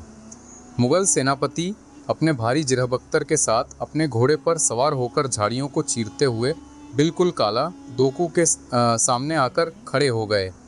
चारों तरफ से अल्लाह अकबर और मुगल सल्तनत की जीत के नारों ने उस पूरे जंगल को हिला कर रख दिया। उन 500 डाकुओं ने जब अपने चारों तरफ अचानक से हजारों की संख्या में मुगल सैनिकों का अभेद्य घेरा देखा तो उनकी आंखें फटी की फटी रह गईं। उनके दिमाग ने काम करना पूरी तरह से बंद कर दिया। वो समझ ही नहीं पा रहे थे कि यह सब क्या हो रहा है। ये सैनिक कहाँ से आ गए, ये यहाँ तक पहुँचे कैसे? काला डाकू अवाक रह गया। उसका मुंह खुला का खुला रह गया था। वह कभी मुगल सेनापति को देखता, कभी उन तने हुए तीरों को देखता और कभी बीरबल के शांत चेहरे को। उसके हाथों से उसकी बची खुची ताकत भी छिन गई। सेनापति ने अपनी गरजती हुई आवाज़ में कहा, हथियार डाल दो तुम सब, तुम चारों तरफ से घिर चुके हो। अगर किसी ने एक भी उंगली हिलाई तो इस पूरे जंगल को तुम्हारे खून से रंग दिया जाएगा। लेकिन डाकुओं को हथियार डालने की कोई ज़रूरत ही नहीं पड़ी, क्योंकि उनके हथियार तो बहुत पहले ही बीरबल की पहेलियों से हारकर ज़मीन पर गिर चुके थे। वो शारीरिक और मानसिक रूप से इतने ज़्यादा थक चुके थे, इतने ज़्यादा टूट चुके थे कि किसी एक डाकू ने भी अपनी जान बचाने के लिए भागने की या लड़ने की कोई कोशिश नहीं की। वो बस बुत बनकर खड़े रहे। मुगल सिपाहियों ने बिना एक भी कतरा खून बहाए, बिना एक भी तलवार चलाए उन 500 खूंखार दरिंदों को भारी लोहे की जंजीरों में जकड़ना शुरू कर दिया। काला डाकू को जब जंजीरों में बांधा जा रहा था तब उसने एक हारी हुई और बेबस निगाह से बीरबल की तरफ देखा। उसकी आंखों में अब कोई सवाल नहीं था, बल्कि एक भयंकर सदमा था। बीरबल ने अपने घोड़े से नीचे कदम रखा। वो धीरे धीरे चलते हुए उस खूंखार सरदार के बिल्कुल करीब आए। बीरबल के चेहरे पर अब कोई मुस्कान नहीं थी, बल्कि एक बहुत ही गहरी और गंभीर दार्शनिक चमक थी। बीरबल ने उसकी आंखों में देखते हुए कहा, तुम सोच रहे हो कि यह फौज यहाँ तक कैसे पहुँची? तुम सोच रहे हो कि यह सब अचानक कैसे हो गया? सरदार, मैंने दरबार में शहंशाह से कहा था कि इंसान के दिमाग में जब आने वाले कल का लालच और भ्रम डाल दिया जाता है तो वह अपना आज भूल जाता है। जब तुम और तुम्हारे ये 500 साथी मेरी पहेलियों को सुलझाने में लगे थे, जब तुम खजाने के लालच में एक दूसरे से लड़ रहे थे, जब तुम आने वाले कल के सपने देख रहे थे, उसी समय का फ़ायदा उठाकर यह मुग़ल फ़ौज धीरे धीरे इस जंगल में घुसपैठ कर रही थी। तुम्हें पता भी नहीं चला कि तुम्हारे ही इर्द गिर्द मौत का जाल बुना जा रहा है, क्योंकि तुम्हारा पूरा ध्यान मेरी बातों पर था। मैंने तुम्हें डराया नहीं, मैंने तुम्हें मारा नहीं, मैंने सिर्फ तुम्हें उलझा दिया। और कल का जवाब वो इशारा था जो मैंने सेनापति के साथ तय किया था। तुमने खुद अपने मुंह से अपनी मौत और अपनी गिरफ्तारी का फरमान सुनाया है सरदार। तुम्हारी ताकत बहुत बड़ी थी, लेकिन तुम्हारा दिमाग तुम्हारी ताकत का गुलाम था। और दुनिया में बुद्धि से बड़ी, समझदारी से बड़ी और शांति से बड़ी कोई तलवार नहीं होती। तुमने अपनी पूरी ज़िंदगी इस बात पर गुरूर किया कि तुम लोगों का खून बहा सकते हो, लेकिन आज एक निहत्थे इंसान ने बिना एक भी बूंद खून बहाए तुम्हें मिट्टी में मिला दिया। काला डाकू का सिर हमेशा हमेशा के लिए नीचे झुक गया। उसे समझ आ गया था कि वह किसी इंसान से नहीं, बल्कि एक ऐसे दिमागी तूफान से टकराया था जिसकी कोई काट इस दुनिया में नहीं है। उसे और उसके 500 साथियों को जंजीरों में जकड़कर आगरा के दरबार की तरफ ले जाया गया। उस खौफनाक जंगल से आज हमेशा के लिए वो काला साया उठ गया था। जब बीरबल वापस आगरा के दीवाने खास में पहुँचे तो पूरे दरबार में जश्न का माहौल था। शहंशाह अकबर अपनी जगह से खड़े हो गए। उनकी आंखों में बीरबल के लिए एक ऐसा सम्मान था जिसे शब्दों में बयान नहीं किया जा सकता। उन्होंने अपना कीमती हीरो का हार उतारकर बीरबल के गले में पहना दिया और पूरी सल्तनत में इस बात की मुनादी करवा दी गई कि कोई भी मुश्किल चाहे कितनी भी बड़ी क्यों ना हो, कोई भी दुश्मन चाहे कितना भी खूंखार क्यों ना हो, अगर इंसान अपने दिमाग को शांत रखे और अपनी बुद्धि का सही इस्तेमाल करे तो वह मौत के मुंह से भी वापस लौट सकता है। बीरबल ने यह साबित कर दिया था कि जहां हथियारों का शोर बंद हो जाता है, जहां बड़ी बड़ी सेनाएं घुटने टेक देती हैं, वहां इंसान का खामोश और चतुर दिमाग ऐसे चमत्कार कर सकता है जिसे देखकर सदियों तक दुनिया दांतों तले उंगली दबा लेती है। तो दोस्तों, यह थी हिंदुस्तान के सबसे चतुर इंसान बीरबल की वो रोंगटे खड़े कर देने वाली और मास्टरमाइंड कहानी, जिसने यह साबित कर दिया कि शारीरिक ताकत से कहीं ज़्यादा अहम इंसान की दिमागी सूझबूझ होती है। आपको बीरबल का यह खौफनाक डाकुओं को बिना हथियार के हराने का मनोवैज्ञानिक तरीका कैसा लगा? क्या कल वाली पहेली और उस पर छिपा सेना का वो गुप्त इशारा आपके भी होश उड़ा गया? अगर आपको इस रोमांचक सफ़र में मज़ा आया और आप ऐसी ही दिमाग की नसें खोल देने वाली ऐतिहासिक और सस्पेंस से भरी कहानियों का और भी आनंद लेना चाहते हैं तो इस वीडियो को तुरंत लाइक करें। आपकी राय मेरे लिए बहुत मायने रखती है, इसलिए कमेंट करके ज़रूर बताएं कि इन 5 पहेलियों में से कौन सी पहेली आपको सबसे ज़्यादा दिमागी कसरत वाली लगी। और क्या आप अपनी ज़िंदगी की किसी मुश्किल में बीरबल की तरह शांत दिमाग का इस्तेमाल कर पाए हैं? दोस्तों, इस बेहतरीन कहानी को अपने परिवार वालों और दोस्तों के साथ शेयर करना बिल्कुल न भूलें, ताकि वो भी बीरबल की इस अद्भुत चतुराई के मुरीद हो जाएं। और हाँ, अगर आपने अभी तक हमारे चैनल को सब्सक्राइब नहीं किया है तो अभी सब्सक्राइब बटन दबाएं और बेल आइकन को ऑल पर सेट करें। मैं RK वर्मा आपके लिए ऐसी ही एक से बढ़कर एक रहस्य, रोमांच और अक्लमंदी से भरी कहानियाँ लाता रहूँगा। तब तक के लिए अपनी बुद्धि पर भरोसा रखें, शांत रहें और हमेशा कुछ नया सीखते रहें। मिलते हैं अगली एक और धमाकेदार कहानी के साथ। जय हिंद, धन्यवाद।